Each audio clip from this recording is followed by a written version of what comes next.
اور گلے میں پھنسنے والا کھانا ہے اور دردناک عذاب۔ بس یہ آیت سننے کی دیر تھی کہ پیارے آقا صلی اللہ علیہ وسلم خوف خدا کے غلبے کے سبب غش کھا کر بے ہوش ہو کر زمین پر تشریف لے آئے۔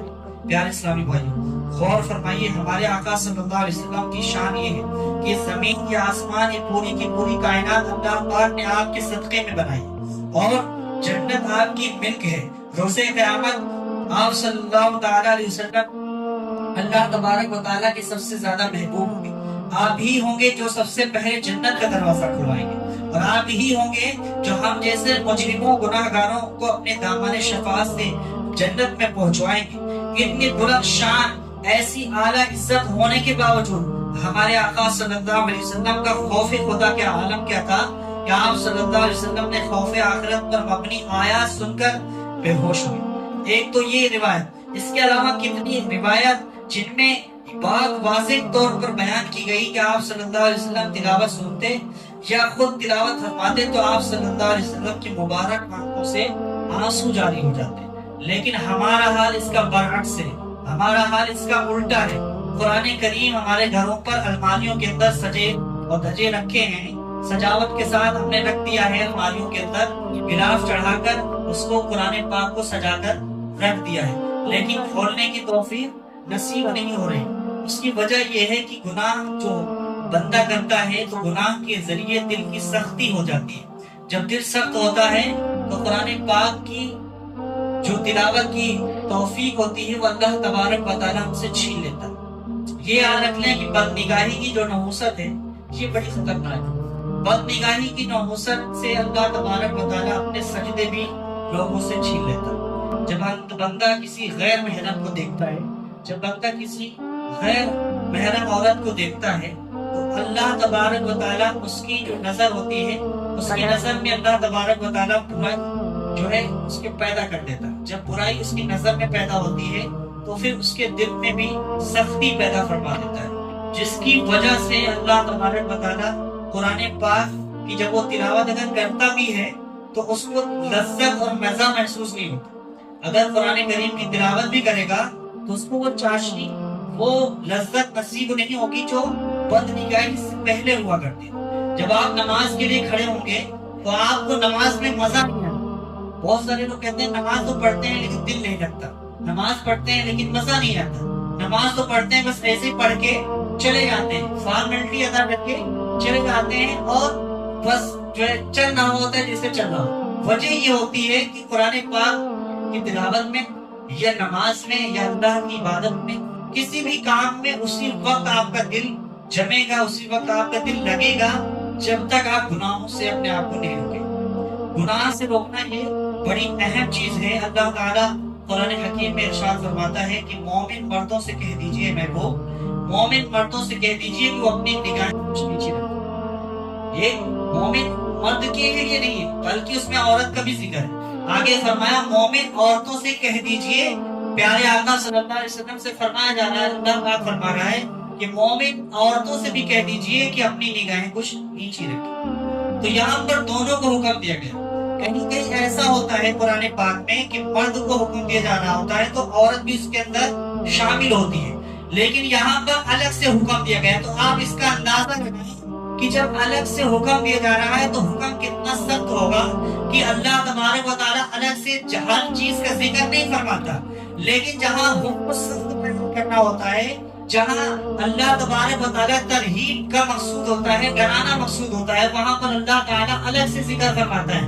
اسی میں فرمایا گیا کہ مومن مردوں سے کہہ دیں کہ حضور علیہ السلام مومن مردوں سے یہ فرما دیں کہ اپنی نگاہیں کچھ نیچی رکھیں۔ ایسے ہی عورتوں کے لیے حکم ہوا کہ عورتوں کے لیے حکم یہ ہے کہ وہ بھی اپنی نگاہیں نیچی رکھیں۔ لیکن ہمارا حال کیا ہے کہ ہم جب باہر نکلتے ہیں، بازار میں نکلتے ہیں تو ہم غیر محرم کی عورتوں پر اپنی آنکھیں پھاڑ پھاڑ کے دیکھتے ہیں۔ یہ ہمارا حال ہے، اور پھر آپ سوچیں کہ ہم جو ہے مسجد میں آئے پھر ہماری عبادت میں دقت ہے۔ ویسا نہیں ہوگا جب آپ اپنی آنکھوں کی حفاظت کریں گے، جب آپ اپنی آنکھوں کو بچائیں گے، گناہ سے بچائیں گے۔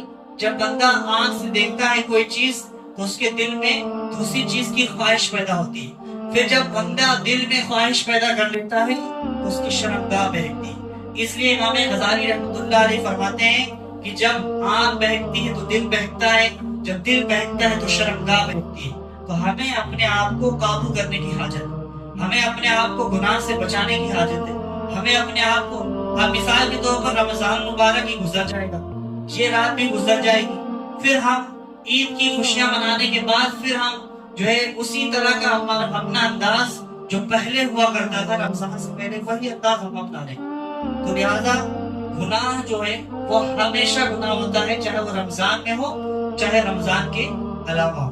گناہ تو گناہ ہے، گناہ ایسی چیز ہے جب بندہ کرتا ہے تو اس کو تھوڑی دیر کی لذت ملے گی، بھلے سے تھوڑی دیر کی دنیاوی لذت حاصل کر لے گا، لیکن وہ گناہ لکھا رہے گا، وہ گناہ لکھا رہے گا۔ گناہ ایسی چیز ہے جو بھلایا نہیں جاتا، گناہ ایسی چیز ہے جو بھلایا نہیں جاتا، نیکی جو ہے پرانی نہیں ہوتی، گناہ بھلایا نہیں جاتا۔ تو ہمیں اپنے گناہوں کو یاد کرتے ہوئے آج کی رات توبہ کریں، معافی کا سلسلہ رکھیں، اللہ تعالیٰ کی بارگاہ میں رجوع لائیں۔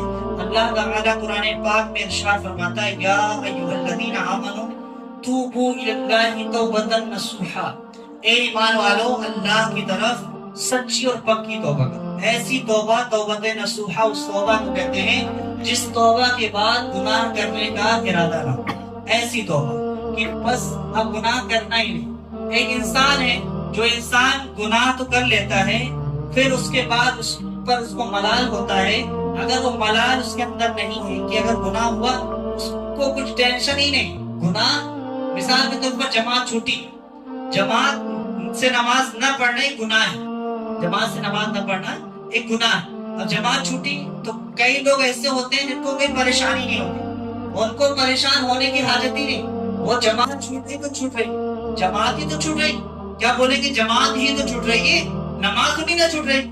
تو یہ چیز ہے، غور کرنے کی حاجت ہے کہ جماعت چھوڑنا ہے گناہ ہے۔ اب گناہ پہ اگر آپ کو پشیمانی نہیں ہے، آپ کو گناہ پہ شرمندگی نہیں ہے، ندامت نہیں ہے، تو آپ کے اندر گویا کہ ضمیر آپ کا مر چکا ہے، اس لیے آپ کے اندر شرمندگی اور کچھ ندامت کوئی آنسو گرنے ہی نہیں پا رہے ہیں، اور ہم سوچ رہے ہیں کہ ہم بہت اچھا کام کر رہے ہیں، کوئی اچھا کام نہیں کر رہے ہیں۔ جب آپ کے اندر شرمندگی ہوگی، ندامت ہوگی، کوئی افسوس ہوگا، تعصب کا اظہار جب آپ کریں گے، جب آپ کو لگے گا کہ ہاں میری نماز چھوٹ گئی، میری جماعت چھوٹ گئی، تب آپ گویا کہ ایک اچھی صفت والے انسان، تب آپ اچھی صفت والے انسان کہلائیں گے۔ اور ہمارا حال کیا ہے کہ چھوٹنی ہے نماز، چھوٹنی ہے تو نماز چھوٹ جائے، جماعت چھوٹنی ہے تو جماعت چھوٹ جائے، نماز کا وقت نکل جائے مجھے کوئی پرواہ نہیں، نمازی نکل جائے مسجد سے مجھے کوئی پرواہ نہیں۔